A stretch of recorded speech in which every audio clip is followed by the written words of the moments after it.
Hey guys, it's Nisha. Welcome back to another video. Today I have something a little bit different in store for you. If you follow me on Instagram at Rainbow Plant Life, you know that I'm really passionate about food photography. And I get requests all the time to do tutorials on food styling and food photography and to share tips on how to improve your food photography. So that's exactly what I'm going to do today. I'm going to take you behind the scenes, which is just right back here in the other part of my apartment, and I'll show you how I'm going to style some cranberry orange streusel muffins. I'll show you how I style them, I'll show you different scenes on how to set them up, how to pair different props together, and the settings I'm using on my camera. And before I show you the actual setup, I want to talk about some basics. Alright, first I'm going to show you the equipment I'm using for my food photography setup. And this is a very introductory DSLR camera. It is a Nikon D3300. This costs about $400. And it comes with a kit lens, but I don't really recommend that for food photography. I'm using a 35mm f.18G lens, and that's gonna run you less than $200. This is probably one of the most inexpensive DSLR setups you'll get, between $500 and $600. I used this camera for the first 12 to 16 months, 18 months of doing food photography, and it takes really great photos. It's just not like a professional high-end camera, but if you're just starting out, there's really no need to spend thousands of dollars on a camera or lens. You can definitely start small. That's what I did.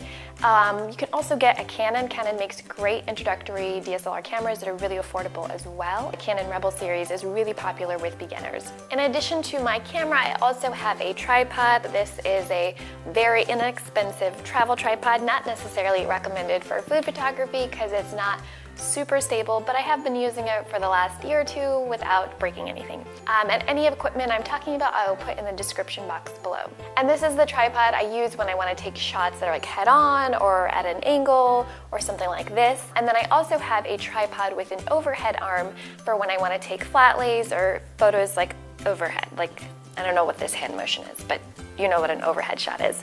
This is a much larger tripod. The legs aren't even extended. It's very sturdy, and this is an overhead arm that comes separately, and that helps me take those overhead shots. I don't have to hurt my back and bend over and do it by myself. I just use the tripod for that. Now let's talk about lighting. Lighting is the most important thing for good food photography. If you are a beginner, my advice is to always shoot in natural light. If you're a little more advanced, you can experiment with some artificial lighting, but for beginners, my recommendation is to always shoot in natural light. And natural light is just the light that comes from nature, so the light that comes through one of your windows, or if you have a glass door, or even a screen door. The biggest mistake I see on Instagram with food photos is the lighting, and it's usually because the person is using an overhead kitchen light, or a lamp, or an overhead light in their living room, or wherever they're shooting.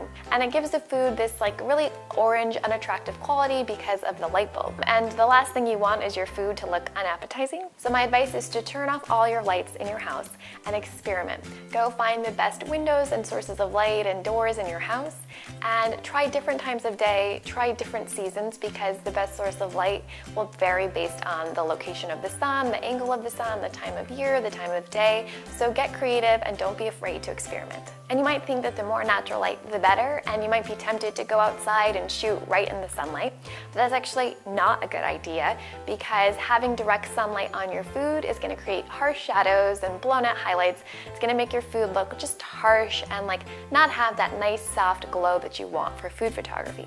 So the best natural light is actually indirect light. So it's already indirect if it's coming through your window because it's blocked by the window. If you feel like you don't have enough light coming through your windows or doors because you live in a dark space or it's winter, not to worry. I recently just moved into a new apartment, but before that I lived in a really old building on the ground floor, and it was always dark. But I was still able to take some really good shots because one, I used a tripod, always, and two, you can use like a reflector, which is like a white surface, and you can hold it up to put against the dark shadows. That will add some light, and you don't need to buy anything specific. You can just get white foam boards from your craft store and make your own, or you can hang it up on a clip, or if you have a helper in the house, you can have them hold it while you're taking the photo.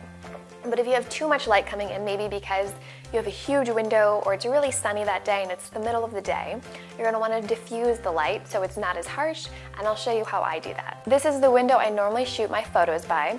It faces south, south by southwest, so it gets a lot of light in the afternoon, honestly too much light, so I'm going to show you how I diffuse the light. As you can see, without blocking any of the light from my window, the light is way too harsh for food photography. There are blown out highlights and uneven shadows, and it gives the food a harsh and unattractive appearance. I just take these black foam boards that I bought at a craft store just for a few dollars, and I put them up against my window and draw the shades to block out the light. But I'll still have enough light coming in from the other window in my apartment.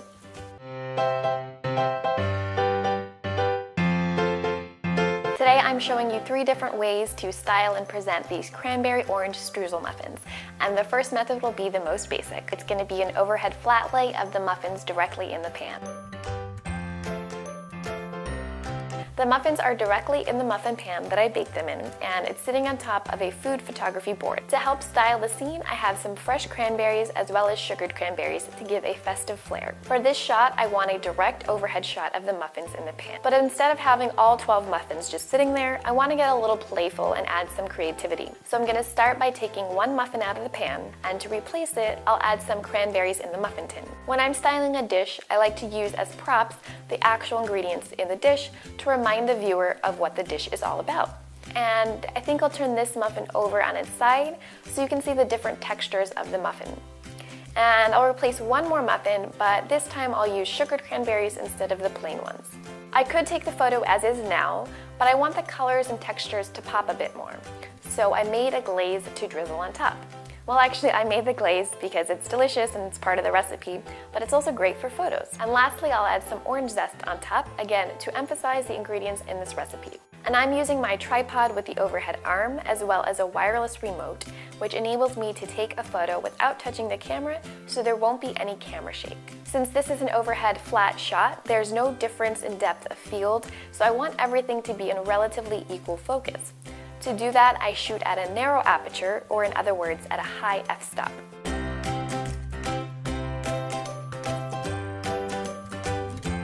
Since the shutter speed is really low, only 1/3 of a second, there's no way I could take this photo at this aperture in ISO of 100 without using a tripod.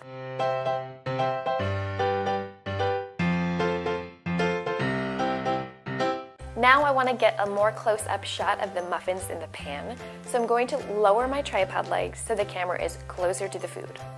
To get the sharpest focus, sometimes I shoot using manual focus, and I zoom in on the live view so I can really closely see in clear detail if the muffins are in focus.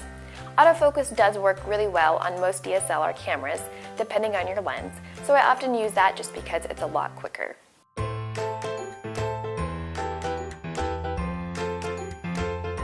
For the second scene, I want to convey a more explicit holiday feel. So in the first scene, there were some subtle hints of the holidays from the sugared cranberries and from the recipe itself, but in the second scene, I'm really going for a true festive feel, so I'm going to show you how I'm going to layer in some props to give it that holiday flair.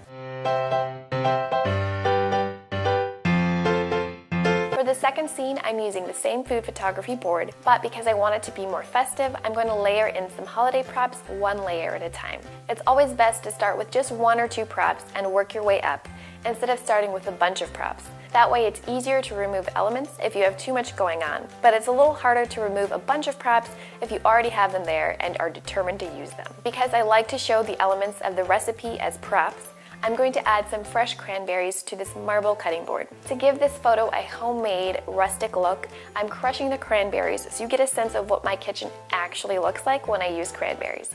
Then, to add a festive flair, I'm layering in some pine leaf branches. When you add props, be sure to observe the scene from the angle that you're photographing it from so you get a sense of what it actually looks like. Like here, I noticed the branch was too much, so now I added a small piece instead. Then I'm adding some more sugared cranberries because it reminds me of a Christmas tree with ornaments. I'm continuing to layer in props to frame the scene.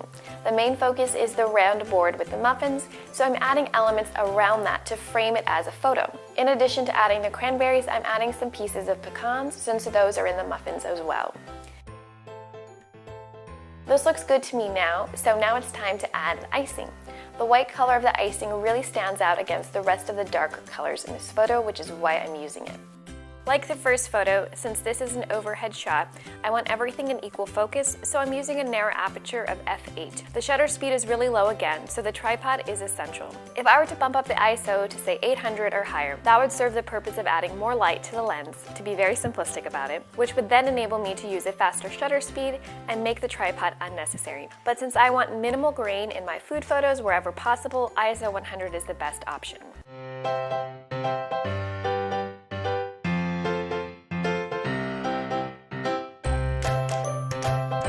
For the third and final scene, I want to add a human element to the scene. I think it's amazing when photographers incorporate some sort of human element, whether it's their hands or their bodies, because it adds more dimension to the photo, it tells a story, and it just seems more inviting for the viewer.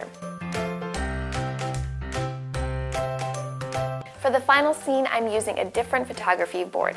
This one is wooden, so it'll have more of a rustic look, but I still want the holiday vibe, so I'm using these cute string lights. So the round wooden board on top of the wooden board felt like too much wood, so I'm layering in a white linen towel to add some dimension and variety. And for more holiday flair, I have some pine branches with holly in a vase. Unlike the first two shots, I'm taking this last photo at a roughly 90-degree angle instead of overhead, so I won't need the overhead arm tripod.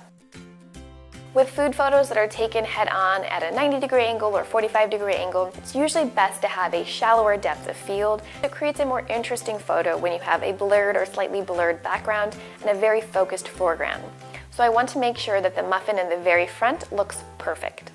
And if you don't get the perfect shot or have the right lighting on your first try, just keep experimenting by changing your aperture or your shutter speed or ISO until you get the shot and lighting that you want.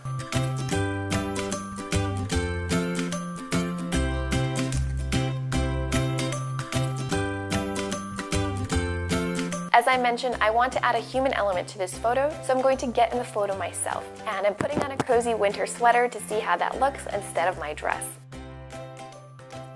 Action photos are pretty popular with food photography, and if I want to capture the motion of pouring the glaze on the muffins without any motion blur, I have to increase my shutter speed to at least 1/60 or higher.